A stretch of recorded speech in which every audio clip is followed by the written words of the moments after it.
Welcome to the show. I'm Jen. My guest today is Laura Capello, President and CEO of Big Brother, Big Sister of Central Arizona, and taking the nonprofit world by storm, continuing in this valley to just make such a big difference. Oh, thank you. Yeah, no, thank you. So before we get into some of that, I want to go back a little bit because you might have been a veterinarian or living in Africa helping animals because animals were something that you were drawn to at a young age. Yeah. So why and how animals? So I remember my first pet was a cat, an orange tabby that just found me.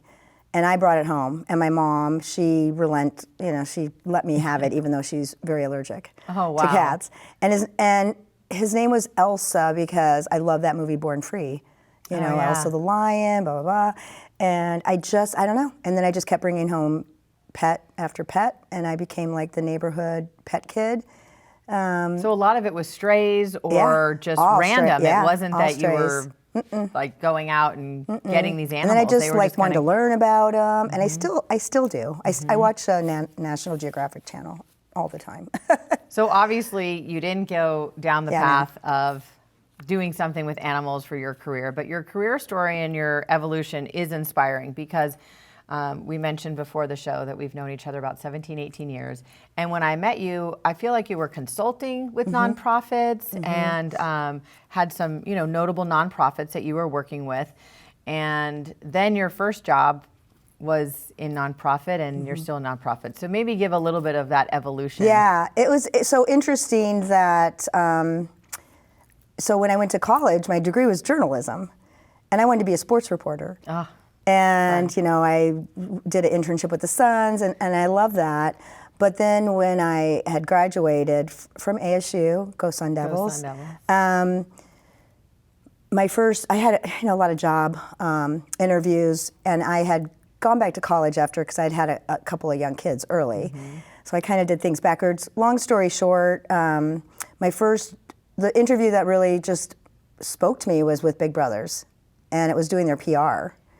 And worked there for 7 years, moved up to VP of marketing, decided, I needed to learn more. So I went and did some consulting work, and I think that's probably where you and I met. And I worked for some nonprofits, worked for some for-profits. Then I ended up getting hired as a consultant for ASU, the Lodestar Center, which is the arm of ASU that does all the great nonprofit work. It's huge. And started a leadership program there. Was there, and then I ended up being hired at ASU. Move forward, 2011, Big Brothers Big Sisters had a new CEO. He was from New York. He didn't know anybody. I had still always stayed engaged. He wanted to meet with me to, just learn more about the agency and the community. And then he kept texting me, can you come back? Can you come back? I'm nope, been there, done that. But something spoke to me, and I always loved the mission of the agency. So it's, the nonprofit work is, it's amazing, but mentoring is like key to me and something I've always been passionate about. Well, and I was going to ask, why do you think you've stayed in the nonprofit sector so much? Yeah. Is it that reward of giving back? It is. I just couldn't imagine working so hard to sell a tchotchke or to, not that that's not important. Right. There's a lot of, there's lots of fields that are, but I just really wanted to always make a difference somehow. I didn't know what that would look like. And I had no idea I never wanted to be a CEO of a nonprofit. That was never in my purview, long-term goals. But it fell on my lap. I thought about it, and I just I'm like, you know what? I want to help. I want to grow this agency. And is there 10 years later? Well, yeah. I mean, you're growing and thriving that organization and getting so many awards and recognition for all of the work that you've done. Why that organization? I mean, you started there, you left. Is there something special about it? It's the mentoring.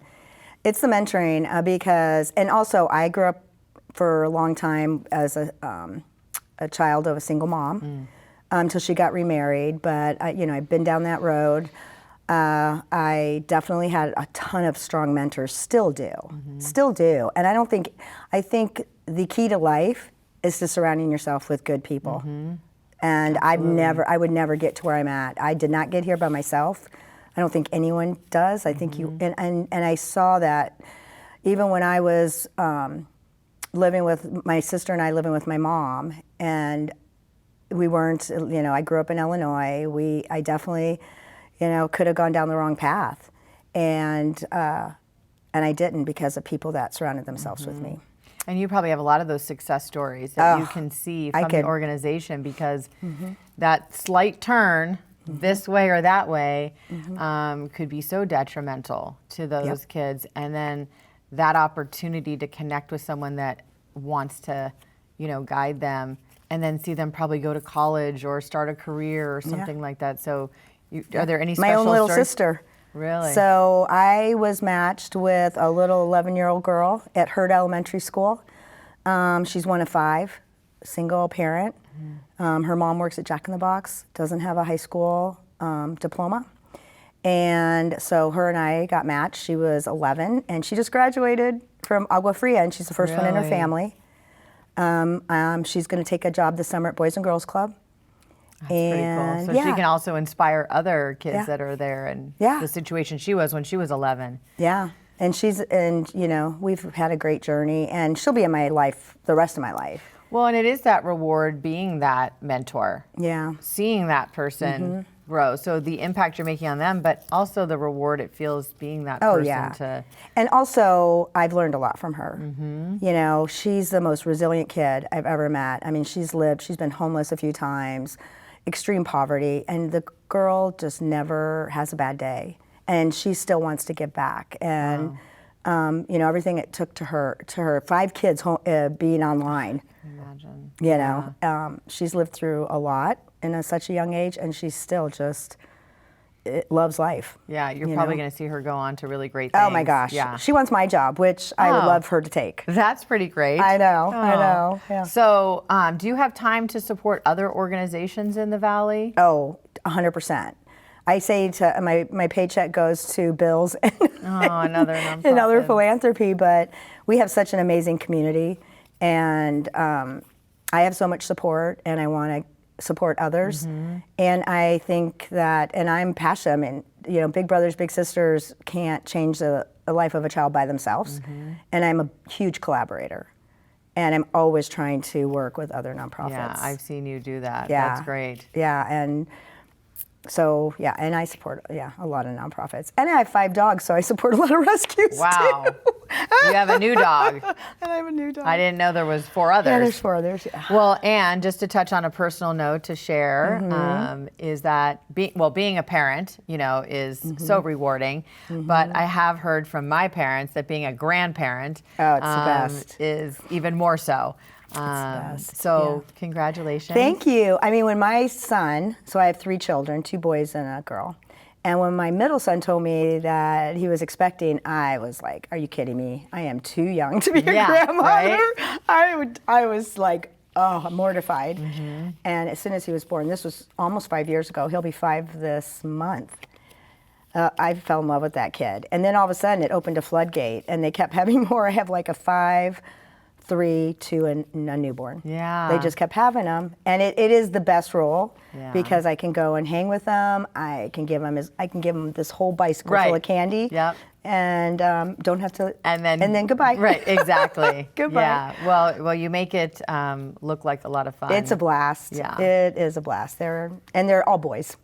All boys. How fun. That's great. Well, you talk about, your journey and your evolution. So going back to your 18-year-old self, what advice would you give your 18-year-old self? Putting you on the spot. I know. Well, you know what? I think because I followed my high school boyfriend out here, had kids really early, and don't regret a minute of it. But I probably, and this I tell my little sister and young kids that I mentor, not everyone's meant for college. College is great and it makes life a lot easier. But find your passion, and follow that. And so for me, I would have probably liked to graduate a little bit early and started things early. But you know what? Now I've got grown kids. I'm still young enough to enjoy life and my grandkids. So I don't know. I think life's a journey, and it sounds so cliche, but I think everything happens for a reason. Absolutely. You know, even the bad stuff happens sure. for a reason, and everything is one nice thing. And there's not many nice things about getting older, but you look back and you're like, oh, that all made sense now. And that's part of being a mentor. You can share that insight and that perspective that you have with your little sister, or even with your kids and your grandkids. That perspective. And that I you do. have. I try not to go too. You do. You just don't want them to see them make the same mistakes or this or that. Absolutely. But I try not to hover. But advice and just share them. And you know what I love? My kids come to me now for advice without me having to just they impose just it call on me. them. Yeah. My That's a daughter's like, I beautiful want to thing, ask for a too. raise. How do I go about that? And I'm like, wow, okay. Yeah, no, that's great. I mean, you're just an incredible mom, and I've seen that. So my last question, real quick, if there are people who want to get involved in the community, where do they even begin? Like, what advice do you have for someone who may want to volunteer or donate or whatever? Where's a good place to start? I get asked this question all the time, actually, and I say find what you love, find your passion. And even when people, like sometimes companies will want to get a member of their staff on the board, and I'm like, if I find out they're maybe more passionate about animals or about the arts, I'm like, you have to follow your passion. You can't do something, and then it'll be great. I see my board member, I'm very particular about who I choose to be on my board. And I mean, if this is something they really feel passionate about. And I have 30 board members, and they all work together great. I like to make sure that it's a right group of people, and they have been the most, my board is amazing. So basically, don't just do it to do it because you feel like you need to or out of obligation. And you know what else I always say? Do something on the board that you don't already do. Like, if you're a finance person, don't go on the finance, do something different so you can, have fun with it and learn something different. That's a really good point. Yeah, so I think that is key. Well, thank you for all that you do in the community and continue to do. And Big Brother, Big Sister is a great organization. I was a big sister many years ago, so the reward personally and for the person that you're mentoring is really impactful. So thanks. Well, this has been so much fun, and it's been great to catch up with you. Yeah, you too. Well, we'll have you back. Great, anytime. Yes, we can share more about babies and puppies. Thank you for watching the show. We'll see you next time on Now with Jen.